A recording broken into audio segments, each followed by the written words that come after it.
दोस्तों नमस्कार, मैं हूं राजकुमार सिंह। आज बात करेंगे एक देश एक चुनाव की दिशा में नरेंद्र मोदी सरकार के बढ़ते कदमों की। बेशक एक देश एक चुनाव प्रधानमंत्री मोदी और बीजेपी का पुराना और प्रिय एजेंडा रहा है। इस बाबत पूर्व राष्ट्रपति रामनाथ कोविंद की अध्यक्षता में बनाई गई उच्च स्तरीय समिति की रिपोर्ट को आज 18 सितंबर को हुई कैबिनेट की मीटिंग में मंजूरी दे दी गई। एक देश एक चुनाव की दिशा में बढ़ने के लिए इसी साल नवंबर में संसद के शीतकालीन सत्र में विधेयक भी पेश किए जाने की संभावना है, पर कैबिनेट की मंजूरी के साथ ही इसका विरोध भी शुरू हो गया है। मुख्य विपक्षी दल कांग्रेस समेत 15 राजनीतिक दलों ने इसका विरोध करते हुए कहा है कि लोकसभा और विधानसभा के चुनाव एक साथ कराना न सिर्फ व्यवहारिक दृष्टिकोण से चुनौतीपूर्ण है, बल्कि इससे देश के संघीय ढांचे पर भी असर पड़ सकता है। कांग्रेस अध्यक्ष मल्लिकार्जुन खड़गे ने कहा है कि एक साथ चुनाव जैसी योजनाओं को लागू करने से लोकतंत्र को खतरा हो सकता है और राज्यों के स्वतंत्र निर्णय लेने की क्षमता भी प्रभावित हो सकती है। खड़गे का आरोप है कि एक देश एक चुनाव योजना का असल उद्देश्य सरकार द्वारा अपनी नीतियों से जनता का ध्यान हटाना ही है। इसलिए विपक्ष इसका संसद के अंदर और बाहर भी राष्ट्रव्यापी विरोध करेगा।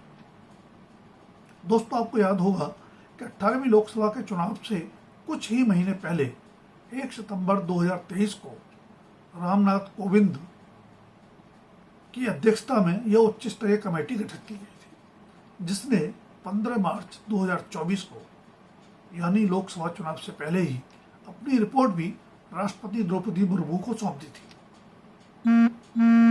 18 सितंबर को कैबिनेट की मीटिंग के बाद केंद्रीय मंत्री अश्विनी वैष्णव ने बताया कि समिति के सुझावों के मुताबिक पहले चरण में लोकसभा और विधानसभाओं के चुनाव साथ होंगे और फिर 100 दिन के अंदर दूसरे चरण में निकाय चुनाव एक साथ कराए जाएंगे। याद रहे कि 15 अगस्त को लाल किले से देश को संबोधित करते हुए प्रधानमंत्री नरेंद्र मोदी ने कहा था कि बार बार चुनाव देश के विकास में बाधक बन रहे हैं। अभी एक दिन पहले ही केंद्रीय गृह मंत्री अमित शाह ने कहा था कि सरकार इसी कार्यकाल में एक देश एक चुनाव को लागू करेगी। अमित शाह इस बाबत बनाई गई कोविंद की अध्यक्षता वाली उच्च स्तरीय समिति के सदस्य भी हैं। तमाम राजनीतिक दलों और अन्य संबंधित पक्षों से चर्चा के बाद तैयार कोविंद समिति की 18,626 पेज की रिपोर्ट में सभी विधानसभाओं का कार्यकाल 2029 तक करने का सुझाव भी दिया गया है। ध्यान है कि चर्चा के दौरान भी विपक्षी दलों, खासकर क्षेत्रीय दलों ने एक देश एक चुनाव की सोच का विरोध किया था, जबकि बीजेपी और उसके मित्र दलों ने समर्थन किया था। कोविंद कमेटी ने सभी सुझावों के लिए एक ही मतदाता कोविंद कमेटी ने सभी चुनावों के लिए एक ही मतदाता सूची तैयार करने का सुझाव भी दिया है। अभी तक लोकसभा और विधानसभा चुनावों के लिए एक ही मतदाता सूची रहती है, जबकि निकाय चुनावों के लिए दूसरी तैयार की जाती है।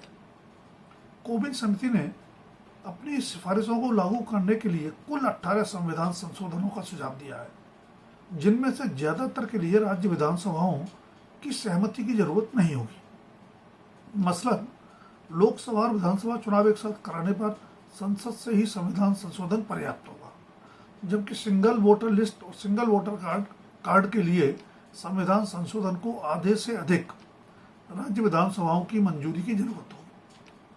बताया जाता है कि अपनी रिपोर्ट तैयार करने के लिए कोविंद कमेटी ने 7 देशों स्वीडन, दक्षिण Africa, Japan, Germany, Philippines, Belgium और इंडोनेशिया की चुनाव प्रणाली का तुलनात्मक अध्ययन किया। कोविंद कमेटी का मानना है कि एक साथ चुनाव कराने से संसाधनों की बचत होगी, सामाजिक सामंजस्य बढ़ेगा और विकास कार्य भी बाधित नहीं होंगे। अपनी सिफारिशों को लागू करने के लिए कोविंद कमेटी ने एक क्रियान्वयन समूह गठित करने का भी प्रस्ताव रखा है। वैसे इतिहास के पन्ने पलटे तो पता चलता है कि एक देश एक चुनाव कोई अनूठा विचार नहीं है। 1951 से लेकर 1967 तक देश में लोकसभा और विधानसभा चुनाव एक साथ होते रहे। उसके बाद ही यह प्रक्रिया भंग हुई। तत्कालीन प्रधानमंत्री श्रीमती इंदिरा गांधी द्वारा लोकसभा चुनाव निर्धारित समय से 1 साल पहले कराने के फैसले ने भी इसमें बड़ी भूमिका निभाई। उन परिस्थितियों को जानना भारतीय राजनीति के इतिहास और चरित्र को समझने में मददगार होगा। कांग्रेस के वर्चस्व को चुनौती देने के लिए गैर कांग्रेसी दलों में 1963 से ही शुरू हो गई तालमेल की कवायद का परिणाम यह निकला कि 1967 में कुछ राज्यों में संयुक्त विधायक दल की सरकारें बनी। राजनीतिक जोड़ तोड़ के चलते वो अपना कार्यकाल पूरा नहीं कर पाई और उत्तर प्रदेश, बिहार, हरियाणा, पंजाब, पश्चिम बंगाल एवं नागालैंड में मध्यावधि चुनाव अवश्यंभावी हो गए। कमोबेश उसी समय कांग्रेस में सत्ता संघर्ष चल रहा था। पंडित जवाहरलाल नेहरू और लाल बहादुर शास्त्री के निधन के बाद प्रधानमंत्री बनी इंदिरा गांधी दोहरी चुनौतियों से रूबरू थी। एक ओर कांग्रेस का जनाधार सिकुड़ने लगा था तो दूसरी ओर कांग्रेस के स्थापित छत्रप उन्हें खुलकर काम नहीं करने दे रहे थे। अंततः इंदिरा गांधी ने 1969 में कांग्रेस का विभाजन करा दिया। कांग्रेस जनों का बड़ा हिस्सा उनके साथ आया। संसद में सीपीआई, डीएमके और कुछ अन्य दलों के समर्थन से वह सत्ता में भी बनी रही। तभी उन्होंने वामपंथी रुझान दिखाते हुए बैंकों के राष्ट्रीयकरण और पूर्व राजघरानों के प्रीवी पर्स बंद करने के अनेक लोग लुभावन फैसले लिए। जब पूर्व राजघरानों के प्रीवी पर्स बंद करने का फैसला सुप्रीम कोर्ट ने रद्द कर दिया तो इंदिरा गांधी ने लोकसभा भंग कर अपनी लोक लुभावन नीतियों पर जनमत संग्रह के लिए समय पूर्व चुनाव का दांव चला। विभाजन के बाद भी ज्यादातर प्रदेश संगठन इकाइयों पर इंदिरा विरोधी पुराने कांग्रेसियों का ही कब्जा था, सो इंदिरा ने पूरा चुनाव राष्ट्रीय मुद्दों और अपनी करिश्माई छवि पर केंद्रित रखा। उनका दांव सफल भी रहा। विपक्षी गठबंधन को मात देकर 43% वोटों के साथ इंदिरा गांधी 350 सीटें जीतने में सफल रही। पर देश में लोकसभा और विधानसभा चुनाव साथ कराने की प्रक्रिया पर विराम लग गया। फिर आपातकाल के बाद हुए चुनाव में कांग्रेस को बेदखल कर केंद्रीय सत्ता में आई जनता पार्टी सरकारों के पतन के बाद लोकसभा के भी मध्यावधि चुनाव अवश्यंभावी हो गए। उसके बाद कुछ एक अपवादों के अलावा केंद्रीय राजनीति में अस्थिरता का शिकार रही। 1996 और 1998 में निर्वाचित लोकसभा अपना कार्यकाल पूरा नहीं कर पाई तो 2004 में खुद प्रधानमंत्री अटल बिहारी वाजपेयी ने शाइनिंग इंडिया का नारा देते हुए समय पूर्व चुनाव का दांव चला जो उल्टा पड़ गया। 2014 में अकेले दम बहुमत के साथ केंद्रीय सत्ता में आने और फिर देश के कई राज्यों में भी अकेले दम या गठबंधन सहयोगियों के साथ सुविधाजनक बहुमत की सरकारें चलाते हुए अब बीजेपी को लगता है कि एक साथ चुनाव की प्रक्रिया में वापस लौटा जा सकता है। बेशक दुनिया के कुछ लोकतांत्रिक देशों में राष्ट्रीय और प्रांतीय सत्ता के लिए एक साथ चुनाव होते हैं, लेकिन कुछ में नहीं भी होते हैं। यह पूरी तरह देश विशेष की राजनीतिक, सामाजिक, आर्थिक परिस्थितियों पर निर्भर करता है कि उसके लिए क्या सही है। दो राय नहीं कि एक साथ चुनाव से खर्च काफ़ी घट जाएगा, आचार संहिता के चलते प्रशासन पर पड़ने वाले प्रभाव से भी बचा जा सकेगा, लेकिन उसके खतरे भी हैं। विधानसभा चुनाव अक्सर राज्य के और स्थानीय मुद्दों पर लड़े जाते हैं। एक साथ चुनाव कराने पर क्या राष्ट्रीय मुद्दे हावी और स्थानीय मुद्दे गौण नहीं हो जाएंगे? क्या जन आकांक्षाओं की लोकतांत्रिक अभिव्यक्ति बाधित नहीं होगी?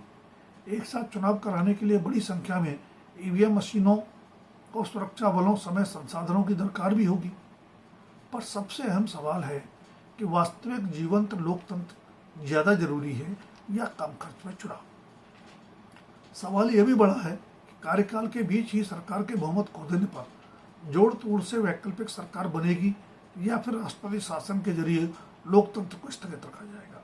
इन सवालों का जवाब भी हर तरह की राजनीतिक विभाजक रेखाओं से ऊपर उठकर खोजा जाना चाहिए, क्योंकि उसी पर लोकतंत्र और देश का भविष्य निर्भर करेगा। कहना नहीं होगा कि बदली परिस्थितियों में एक देश एक चुनाव जैसे मुद्दे पर निर्णय में टीडीपी, जेडीयू और एलजेपी जैसे क्षेत्रीय दलों की भूमिका बहुत महत्वपूर्ण हो जाती है, जिनके समर्थन पर नरेंद्र मोदी सरकार टिकी है।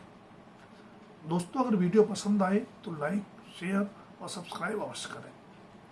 धन्यवाद। अभी के लिए इतना ही। जल्द फिर मिलेंगे किसी नए विषय के साथ।